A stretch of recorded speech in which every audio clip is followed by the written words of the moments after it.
ating panahon nagaganap na.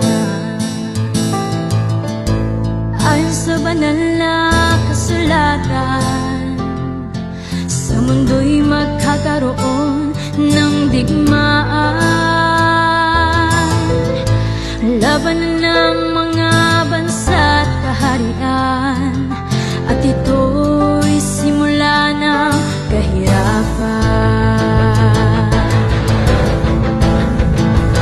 Ito ang bagay na dapat nating malaman, na ang Diyos ay hindi mapagpaliban.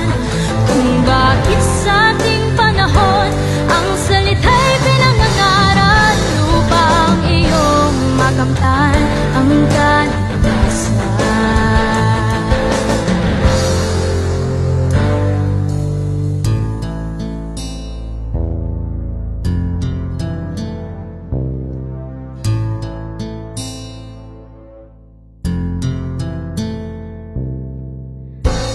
Naranasang tagutom sa daigdig, lilindol sa iba't ibang panig,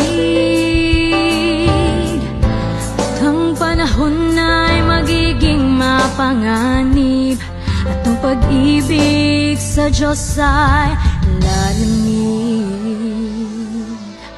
Mga bulaang propeta'y magsisilitaw, at marami ang kanilang ililigaw.